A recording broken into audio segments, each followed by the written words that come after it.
Hello class. Today we're going to be doing the final lesson on our Unit 2 unit called Government Intervention. And as usually we want to make sure we've done our homework properly, and so our homework was actually quite short last lesson, so please just check over to make sure you know how to do consumer surplus properly, and that you can also have reviewed your utility theory and consumption choice work. So today's lesson, Government Intervention. We want to know how to build government intervention models with supply and demand graphs. We want to be able to evaluate the pros and cons of different types of government interventions. We also want to understand why government interventions need to exist and the value of protecting the vulnerable sectors of society. Success criteria will be discussion of intervention policies as well as practicing your skills. And of course, completion and review of your homework. So let's get straight into it. We've talked a little bit about the invisible hand. We've talked about why they say government intervention does not need to exist. And so why are we talking about this? And so the invisible hand talks to certain types of things that are going to be done because of free markets, because of self-interest. However, do we believe that these markets and this self-interest is going to satisfy everything, right? Interventions are meant to, I want to say, cover the bases where the free markets maybe are not going to do it, or maybe where the free markets are going to let things fail or let things disappear. Maybe we want to, maintain some types of things. Okay, and again, they might not be efficient, but at some point in time, somewhere, people decide, well, it might not be efficient to do these things, but we value these things in society. Therefore, we are going to ensure that they exist, right? And so the question would be, won't free markets create all the goods and services that we need that are fair? And so in reality, theoretically, the answer is yes, right? If people are willing to get it or produce it and people are willing to pay for it, that's fair. And so a bigger question might be, what is fair, right? Do we think that things are fair, that only the wealthy can afford certain types of things like healthcare, right? Do we believe that the education should only be accessible to people with money. So those kinds of things are questions that some of our socialist ideology might satisfy versus a purely free market society. And so some of our government interventions that we'll talk about today are going to tackle some of those thoughts.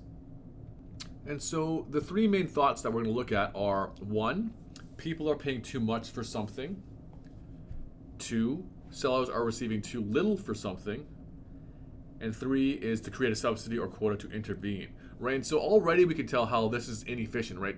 How can we say people are paying too much for something or sellers are receiving too little for something? Because equilibrium price point is efficient and is where the market says things should be. And so how can we say too much or too little? We talked about a consensus price, but here we're saying we don't like the consensus price, and so we're going to change how it works. So let's look at the first scenario, ceiling prices. So a ceiling price is a price limit where prices cannot go above that point, right? So think of it as a ceiling. If you look at a ceiling, it's meant to stop you from going higher or above that point. So again, we're going to start with our regular price and quantity at supply and demand. And so here we have price and quantity, and shows us that at equilibrium prices, this much quantity is going to be consumed. And so where do we think a price ceiling might exist? The price ceiling actually exists below equilibrium. Even though this might be a little bit counterintuitive, if a price ceiling was up here, would prices ever go that high? No, prices would stop at equilibrium.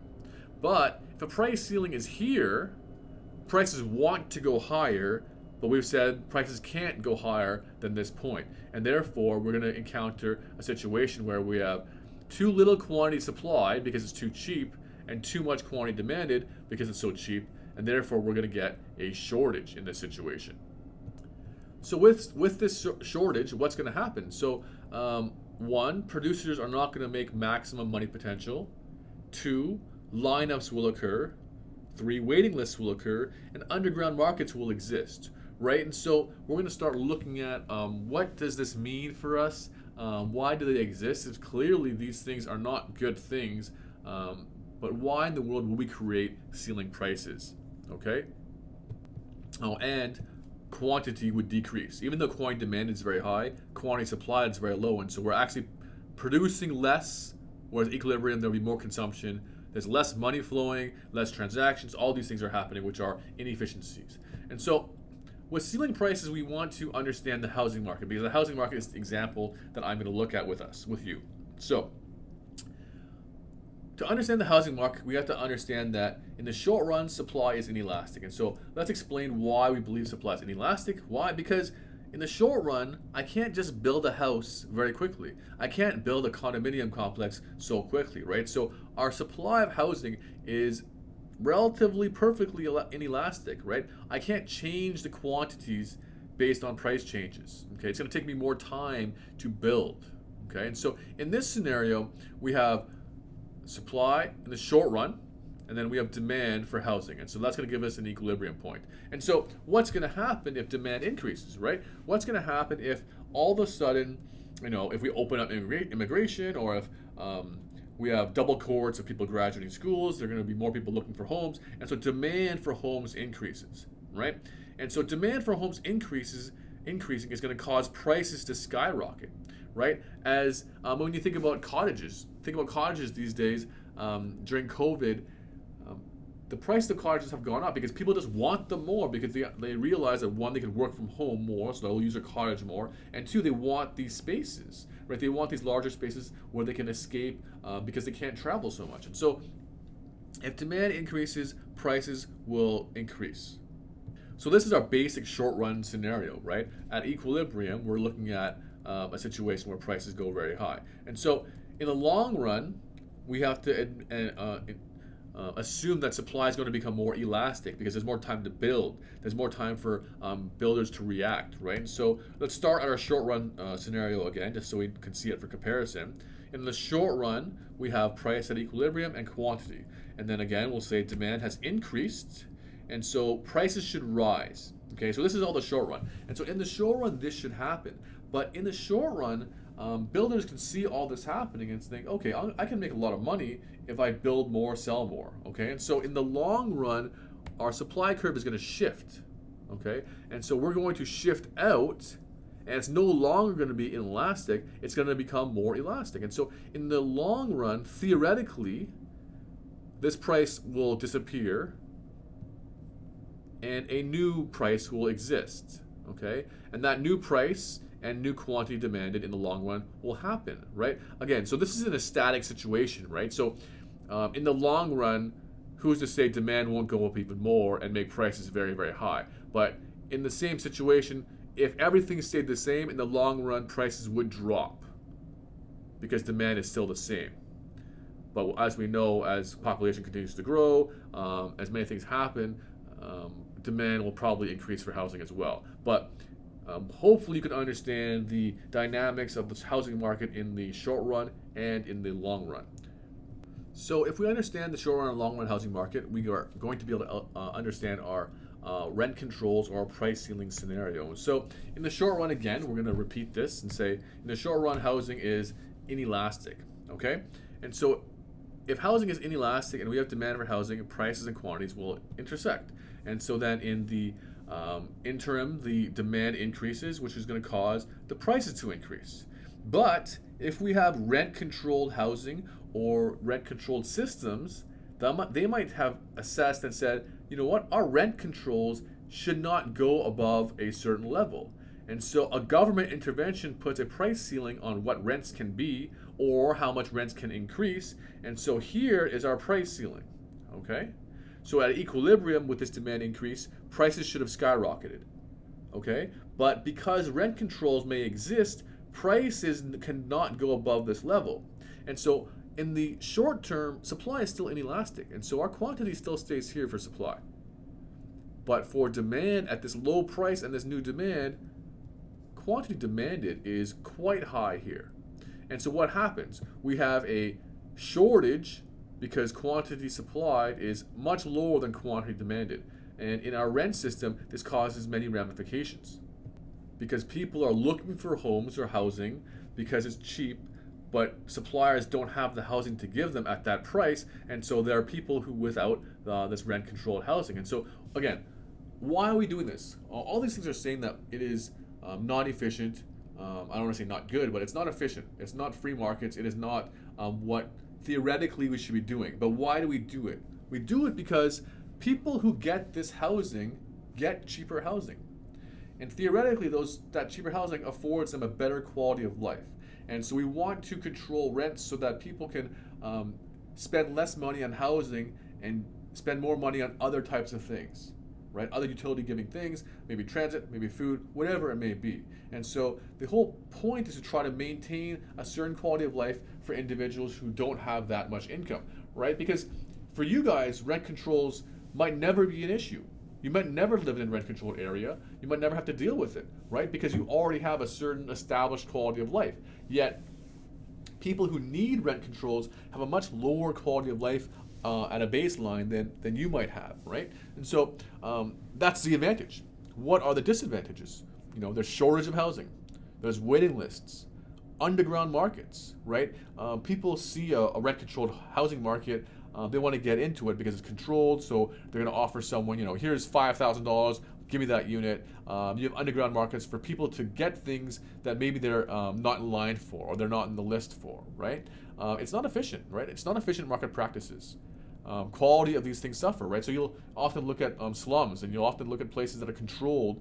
Their upkeep is very, very poor, right? So because the motivation for the supplier to keep this situation good is not very high because they're not getting that much profit and revenue from this place, and then profit decreases, right? So we have to understand that rent controls, while are very good for those who can get them, have many, many disadvantages. And remember, this is only for people who get that rent control, and many, many people still want those rent-controlled places. And then there's also less building and supply. There's no motivation to build more, right? When prices went up a lot, you motivate people to build more of these types of units. But if prices aren't allowed to go up, people think, well, why am I going to build this kind of place when I can build a more luxury thing that's going to keep on going up in value, and I can sell them for more expensive prices, right? So rent controls have advantages, but still have disadvantages. And so you got to ask yourself the question, why do we do this? Because we want to get this, right? And a free market system might not let us do this. But then you have to ask your question, do you want to let these people have a better quality of life? Do you think it's important for our society to protect individuals who might not have it as good as you, right? And then these are questions that you want to ask yourself. Do I believe in some of these methodologies to improve quality of life for those that have less? The next topic is called floor prices. So it's similar to rent controls and price ceilings. Floor prices talk about a limitation on how prices can move.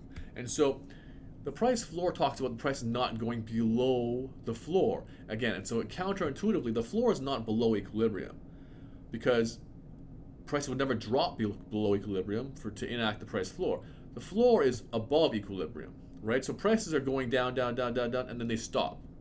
And so a price floor here does not allow prices to drop down to equilibrium, and so that creates a quantity demanded to be very low and a quantity supplied to be very high, and that creates surpluses of products, surpluses of service that people don't want because it's too expensive, while suppliers want to sell because it is going to get them more money. So in this scenario, what's going to happen, right? There's less quantity demanded and more quantity supplied. So theoretically, oftentimes the government will buy the excess of whatever this product is because they're creating the issue for the suppliers. They'll have to sell these things internationally or convert it into different things. And two, the consumer ends up paying more for a product that normally would have been cheaper, and less quantity of this product will be consumed. So we're getting less, selling less, and it's more expensive. This is clearly an inefficiency. And ultimately this reduces income for consumers because they're spending more money on things, and producers. So even though prices are high, they're selling way less quantity than they wanted to, right? So again, inefficient floor prices. And so you might think, what could this be? Do I care about this? In reality, you should care about this significantly because minimum wage is a price floor, right? In this situation, the demander is the employer, the supplier is the laborer. So you, as workers, are laborers. And minimum wage impacts you because the government says prices for labor cannot go below a certain level. Ultimately, minimum wage doesn't really impact me because I don't make minimum wage. I make much more than minimum wage. So every minimum wage increase has negligible effect on how much money I could potentially make, right? At this level, there's a price floor. Therefore, there's going to be a surplus of laborers, right? So this is now employees or workers, laborers. There is a surplus of laborers. And so what does a surplus of laborers mean? A surplus of laborers means unemployment, right? More people want to work than employers are willing to hire, right? So what's the advantage? Why, again, do we do this seemingly inefficient, ridiculous thing? One, wages are higher if you have a job, okay? Obviously, if you don't have a job, it's not helping you at all. Two, competition for jobs increases because you want to make more money, and so you're probably willing to work a bit harder because there's someone waiting in the wings to take your job. Higher incentives, theoretically, and higher quality of life for those who get those jobs. Increase in capital expenditure. Why is there increase in capital expenditure? Because businesses might turn to buying capital instead of hiring laborers because laborers become more expensive comparatively. And so increasing capital is actually a good thing for our economy. Disadvantages, unemployment will increase. Prices theoretically will increase for products or for producers because they have to spend more on labor. And it's an inefficient market practice. And again, we all know inefficient market practices are not good. We don't like them. So this is kind of how minimum wage works, right? We want to say we want people to have more money. We want minimum wage to increase, right? Again, why do we want minimum wage to increase? Because if they don't increase, then people are increasingly going to lose buying power as inflation happens, right? Even for myself, my salary is loosely tied to inflation. If inflation happens, I need my salary to go up by at least inflation. Otherwise, I'm actually losing value of my dollars that I earn, right? The same way, minimum wage needs to go up to combat inflation. And then some people will say, well, maybe raising minimum wage creates inflation. But if you look historically based on what has inflation been over the past X number of years versus how much has minimum wage gone up, you'll find some interesting findings there. Okay? So the third of the topics we want to cover is subsidy and quota. And so the first one will be subsidy.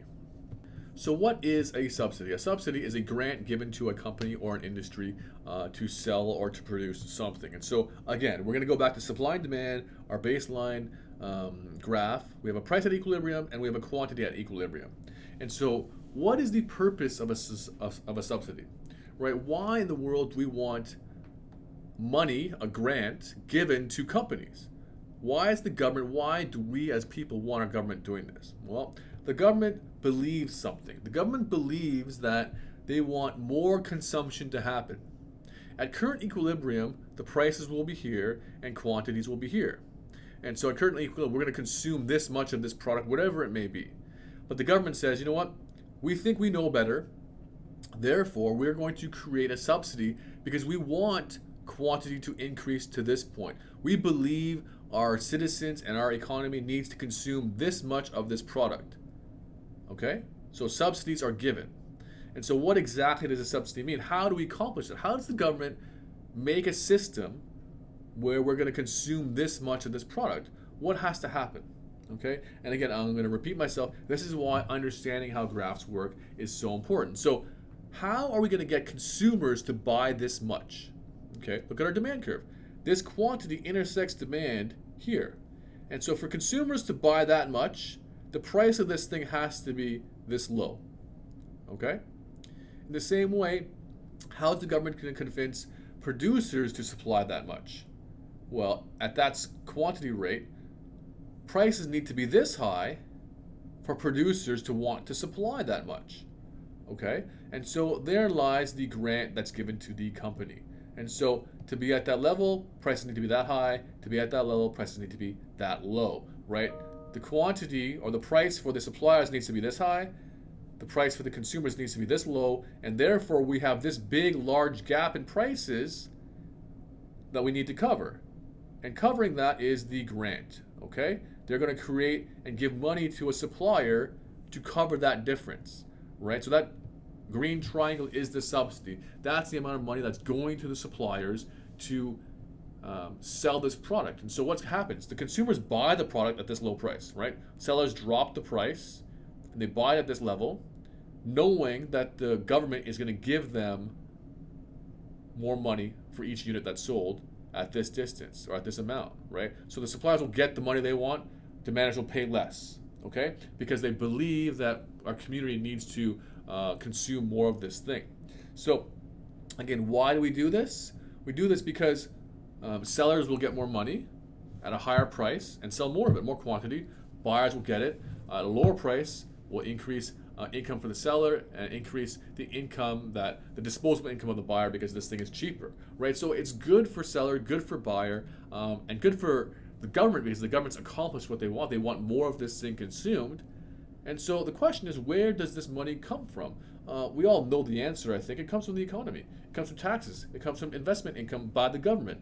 All these things are other spending opportunities missed because we're giving subsidies to these industries to produce these products and to sell them, right? The government believes that this is a good thing, and they want us to create more consumption of whatever this may be. Also, another byproduct of this thing is that it keeps inefficient companies in business. Whereas a company before that may have not been a good producer, they're producing and then they can't stay in business because their profits are too low, but this subsidy allows them to produce and make more money, whereas before they would not have made as much money. And so this will also reduce international trade because it's an inefficient practice, and it makes our local producers more competitive than foreign producers, which makes it less likely that they'll be able to compete in our marketplaces. And so there are after effects to this subsidy, but again, the government cares obviously, but they value the consumption increase or the quantity increase more than these side effects. And so you're going to ask the question, so where does this exist? And so let me ask you a question. How many of you have solar panels on your roof? Hopefully some of you do, so you might know what I'm talking about, but you've definitely seen them. You know what they do. So I will share with you one of my buddies. He has solar panels on his roof. He's had them for many, many years. And so when these were first getting introduced, the government was giving huge incentives for people to buy solar panels and put them on the roof. Why? Because the government believed that we needed to do more clean energy to reduce our carbon footprint, to be more sustainable, I suppose. And so what happened? So he put solar panels on his roof, and then the government would end up buying the energy that he produced and putting it back into the system, okay? And so the government purchased energy from my friend, and then obviously we all have to pay for energy as we get hydro from the city or from the province, and so we end up paying for energy. But if you check your energy bill, or he checked his energy bill, and he knew this obviously before he did it, they're paying less, or he is paying less for the energy he buys off the city than the city is paying him for his energy that he produces from his solar panels. So they're subsidizing producers and giving them the more income so that they can sell this product, this cleaner energy, to the massive population at a cheaper price. And so this is a real life example of the subsidy for a clean energy effort. So that's hopefully will help you, look at and kind of imagine this scenario.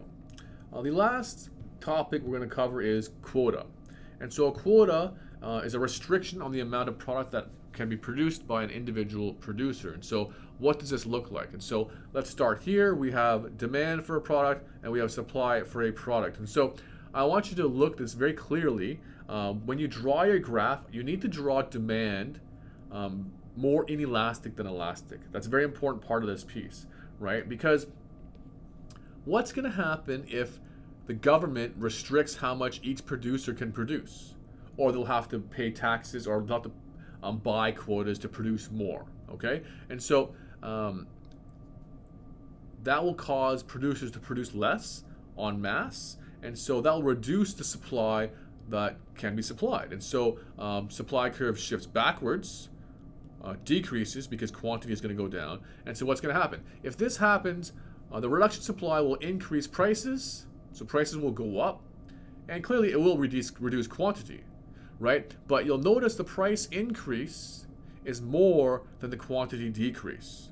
Okay, so if it's inelastic, like this curve shows us, this price increase is going to give each supplier actually more money to sell less product, right? And so oftentimes quotas can be put in place to protect industries. And so there's quotas on milk, quotas on lots of kind of dairy product and produce to protect local industry, because we want to make sure that they don't get pushed out by large behemoth type industries or producers, right? So this increase in price will allow more producers to gain more revenue if demand is inelastic. If demand was elastic, the price increase is going to cause a great large decline in quantity, and so these producers will actually make less money, and therefore the quota did not accomplish at all what it was meant to accomplish. And so the quota is meant to help industries or help individual producers in industries to stay, in business or to make more money. And so this only works again if the quantity change is less than the price change. Okay, and again, so what's the point of this? What's the impact of this? It's keeping producers in business, keeping them operational to maintain industry.